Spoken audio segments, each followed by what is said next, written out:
تو میرا رب کہہ رہا وخفض، لوگوں کی بدتمیزی کے آگے ذبح ہو جا، لوگوں کی بد اخلاقی کے آگے ذبح ہو جا. یہ مت کہہ کہ میں کتنا صبر کرتا، میں کتنا حوصلہ کرتا، میں کتنا چپ رہتا، میں بھی تو انسان ہوں، میرے اندر بھی تو دل ہے. وخفض، اپنے پر پھیلا کے ان کی ہر بدتمیزی کو سہتا جا، ان کی ہر بد اخلاقی کو سہتا جا، ان کی ہر دل آزاری کو سہتا جا، سہتا جا. بس یہی تیرا کام ہے. قربان جاؤں. اتنے عالی اخلاق کے باوجود اللہ اتنی تاکید کے ساتھ حکم سناتا ہے کہ اپنے پر پھیلا دے، زخمی پرندے کی طرح ذبح ہونے کے لیے تیار ہو جا. ان کی ہر بدتمیزی کے آگے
گہرے ہوں گے اتنا تم اللہ کو محبوب نظر آؤ گے. تو بچا کے نہ رکھ اسے، تیرا آئینہ ہے وہ آئینہ کہ شکستہ ہو تو عزیز تر ہے نگاہ آئینہ ساز میں. اسے ٹوٹنے دو. توڑنے والوں کو کہہ دو آ جاؤ ادھر آ ستمگر، ہنر آزمائیں تو تیر آزما، ہم جگر آزمائیں. لوگوں کو بولنے دو، عورتوں کو بولنے دو، تم سنتی جاؤ اور سہتی جاؤ اور پیتی جاؤ اور اف نہ کرو اور آہ نہ کرو. تم وقت کی رابعہ بصری ہوگی، تم وقت کے جنید بغدادی ہوگے. بڑے بڑے مجاہدوں والے اور بڑے بڑے عبادات والے، بڑے بڑے عبادات کے قطب مینار، اللہ کی قسم تمہاری گرد نہیں چھو سکتے، تمہاری گرد کو نہیں پا سکتے. تمہیں پہنچنا تو کہاں ہے، تمہاری گرد کو بھی نہیں پہنچ سکتے ہیں. اگر تم اپنے اخلاق قابو کر لو، اپنی زبان پہ قابو کر لو، لوگوں کی دل آزاری پہ چپ رہنا سیکھ لو، لوگوں کی تکلیف پر چپ رہنا سیکھ لو، اور لوگوں کی بدتمیزی پر چپ رہنا سیکھ لو، اور برے سے اچھا بننا سیکھ لو، برے کے سامنے مسکرانا سیکھ لو، تانے سن کر بھی مسکرانا سیکھ لو، تو تمہیں زیادہ نفلوں کی ضرورت نہیں پڑے گی. تمہیں لمبی لمبی تہجد کی ضرورت نہیں پڑے گی. تم وہاں پہنچو گے جہاں کوئی نہ پہنچ سکے گا. تم ادھر جاؤ گے جہاں کوئی نہ جا سکے گا. تمہارے مقامات کو کوئی پا نہ سکے گا آخرت میں، نہ دنیا میں نہ آخرت میں. اپنے اخلاق بناؤ. اپنی آخرت کو بنانا ہے تو اس نفس کو پاکیزہ کرو. یہ نفس پاک ہوتا ہے دو باتوں سے، ایک عبادات سے، ایک اچھے اخلاق سے. اور یہ غلیظ ہوتا ہے، ناپاک ہوتا ہے عبادات کو چھوڑنے سے اور بد اخلاقی کا شکار ہونے سے. بد اخلاقی سب سے بڑی غلاظت اور کبیرہ گناہ سب سے بڑی غلاظت ہے، اور عبادات سب سے بڑی خوراک ہے، سب سے بڑی پاکیزگی ہے. اچھے اخلاق سب سے بڑی خوراک ہے، سب سے بڑی پاکیزگی ہے. گناہوں کا چھوڑ دینا سب سے بڑی طہارت ہے. یہ کرو گے اللہ تمہیں چمکائے گا، تمہاری دنیا بھی بنائے گا، تمہاری آخرت بھی بنائے گا. یہ اخلاق سیکھنے پڑتے ہیں، عبادات کو سیکھنا پڑتا ہے. اللہ کے راستے میں جاؤ، اللہ کے راستے میں پھرو اور اپنے اخلاق بھی بناؤ، اپنا ایمان بھی بناؤ، اپنے کردار کو بھی بناؤ. اور مرتے دم تک یہ محنت کرتے رہو کرتے رہو کرتے رہو.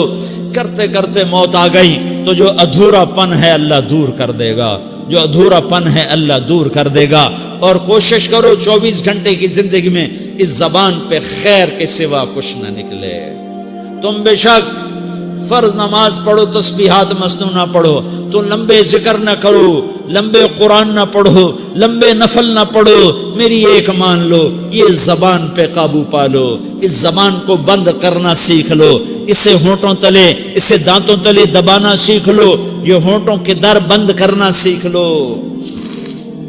یہ مدرسے کے طلبہ نظر آ رہے ہیں، ان کو شیطان کوئی دعوت دے گا شراب پیو، ان کو کوئی شیطان دعوت دے گا کہ جوا کھیلو، ان کو دعوت دے گا غیبت کرو، ان کو دعوت دے گا فلاں کی برائی کرو، ان کو دعوت دے گا اس کے عیب ڈھونڈو اور اس کو چسکے لے لے کر بیان کرو. یہ اس گناہ کی مار دیتا ہے، اس میں ایسی مار دیتا ہے کہ نمازیں صاف ہو جاتی ہیں، عبادات صاف ہو جاتی ہیں، علم صاف ہو جاتا ہے، تبلیغ صاف ہو جاتی ہے. ہمارے استاد مولانا زار شاہ صاحب رحمۃ اللہ علیہ ہمیں فرمایا کرتے تھے، جب وہ کبھی غیبت کی نفرت بٹھاتے تو فرمایا کرتے تھے تم سب سے زیادہ کمائی کرنے والا طبقہ ہو طلبۃ العلم، لیکن ایک بول بول کر ساری کمائی پہ پانی پھیر دیتے ہو.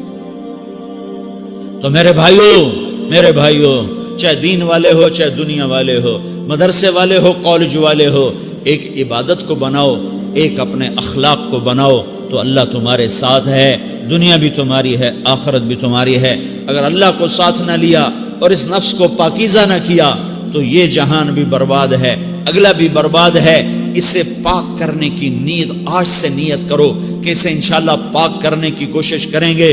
تو نیت کرتے ہو سارے کہ اسے پاک رکھنا ہے. کبھی کوئی دھبا لگ جائے، لگتا رہے گا انسان جو ہے تو فوراً دھونے کی، جیسے کرتے پہ دھبا لگ جائے تو فوراً دھونے کی کوشش کرتے ہیں، اسے دھونے کی کوشش کرو.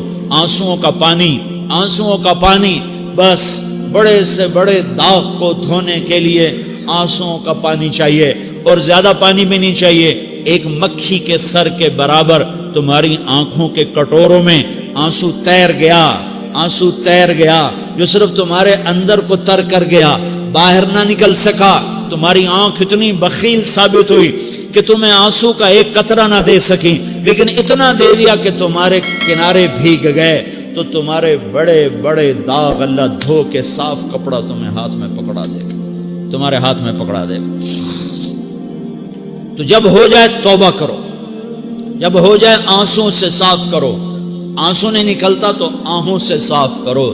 تمہاری آہیں بھی اس سے صاف کر دیتی ہیں، تمہارے آنسو بھی اس سے صاف کرتے ہیں، تمہاری آہیں بھی اس سے صاف کر دیں گی. تم کہتے ہو جی دل بڑا سخت ہے، آنسو نکلتا ہی نہیں، تو تم کچھ آہ ہی بھر دو اللہ کے آگے، تو وہ بھی تمہیں کہاں سے کہاں پہنچا دے گی. تو میرے بھائیو اس کی نیت کرتے ہو نا، پچھلی پر توبہ کرو، پچھلی پر توبہ کرو، اگلی صحیح گزارنے کی نیت کرو. تو توبہ کی بھی نیت کرتے ہو تو کہو یا اللہ میری توبہ، پھر کہو یا اللہ میری توبہ، پھر کہو یا اللہ میری توبہ.